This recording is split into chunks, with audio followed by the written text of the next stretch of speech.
Assalamualaikum warahmatullahi wabarakatuh. Perkenalkan, nama saya Siti Nailatul Fitriah Ramadhani, biasanya dipanggil Ririn. Saya dari Prodi Manajemen.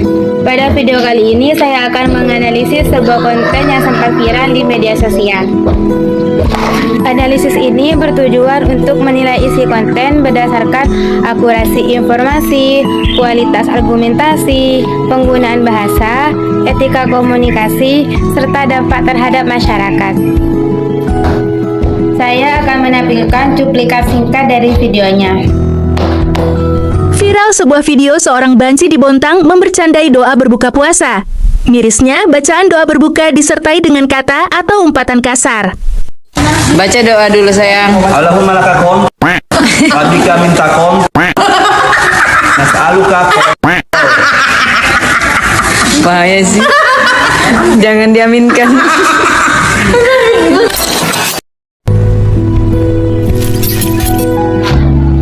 Konten yang saya analisis ini merupakan video pendek yang sempat viral di media sosial. Dalam video tersebut terdapat seseorang yang membaca doa berbuka puasa tetapi mengganti kalimat dengan menggunakan kata-kata kasar yang tidak pantas. Di sampingnya terdapat seorang perempuan yang tertawa dan menjadikan ucapan tersebut sebagai bahan candaan. Video ini kemudian banyak dibagikan ulang sehingga semakin banyak orang yang menontonnya dan memberikan berbagai tanggapan. Menurut saya terdapat beberapa permasalahan dalam konten tersebut. Pertama, dari penggunaan bahasa. Konten menggunakan kata-kata kasar dan tidak sopan. Bahasa seperti ini tidak mencerminkan etika komunikasi yang baik dan dapat ditiru oleh penonton terutama anak-anak. Yang kedua, dari etika komunikasi. Doa merupakan sesuatu yang dihormati oleh banyak orang. Menjadikan doa sebagai bahan candaan dapat dianggap tidak menghargai nilai-nilai keagamaan dan berpotensi menyinggung perasaan masyarakat. Dan yang ketiga, dari dampak sosial. Video tersebut tidak hanya dibuat tetapi juga diviralkan oleh banyak pengguna media sosial. Penyebaran konten seperti ini dapat memperluas dampak negatif karena semakin banyak orang yang melihat, membagikan, bahkan menganggap tindakan tersebut sebagai hal yang lucu atau wajar. Menurut saya, kebebasan berekspresi di media sosial harus disertai dengan tanggung jawab. Humor memang diperbolehkan, tetapi ada batasan yang perlu diperhatikan. Konten seperti ini lebih mengutamakan sensasi untuk menarik perhatian daripada memberikan manfaat. Akibatnya muncul berbagai perdebatan dan reaksi negatif dari masyarakat. Yang pertama, pembuat konten harus lebih bijak dalam memilih materi dan bahasa yang akan dibuat konten. 2. Hindari menggunakan unsur keagamaan sebagai bahan candaan karena dapat menimbulkan konflik.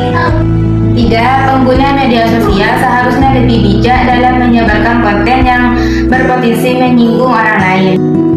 Dan yang terakhir, masyarakat perlu meningkatkan literasi digital agar dapat menilai, memilih, dan menyebarkan konten di media sosial. Terdapat beberapa saran yang dapat saya sampaikan. Yang pertama, menurut saya isi konten seharusnya tidak menggunakan doa sebagai bahan candaan. Jika tujuan pembuat konten adalah menghibur, masih banyak bentuk humor lain yang tidak menyinggung nilai-nilai agama maupun kepercayaan masyarakat. Yang kedua, penggunaan bahasa dalam video perlu diperbaiki karena terdapat kata-kata kasar yang tidak pantas diucapkan sehingga menimbulkan kesan menghina. Dan yang terakhir, setiap pengguna media sosial memiliki tanggung jawab atas konten yang dibuat maupun dibagikan. Pembuat konten sebaiknya mempertimbangkan dampak dari setiap unggahan. Selain itu, pengguna media sosial juga perlu lebih bijak dalam menyebarkan sebuah konten. Dengan menerapkan etika komunikasi digital, media sosial dapat menjadi ruang yang lebih positif dan bermanfaat bagi semua pengguna. Terdapat beberapa dampak positif dan negatif. Dampak positif, jika dilihat dari sisi lain, viralnya video ini membuat masyarakat kembali berdiskusi mengenai pentingnya menjaga etika dalam bermedia sosial. Banyak orang juga mengingatkan agar lebih berhati-hati dalam membuat konten. Namun, dampak negatifnya lebih besar. Konten tersebut dapat normalisasi penggunaan bahasa yang kasar, menyinggung nilai-nilai keagamaan, memicu konflik di media sosial, serta memberi contoh yang kurang baik bagi penonton yang masih muda.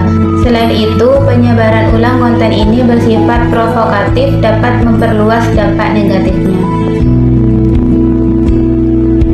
Baik, mungkin ini yang dapat saya sampaikan. Kurang lebihnya saya mohon maaf. Wassalamualaikum warahmatullahi wabarakatuh.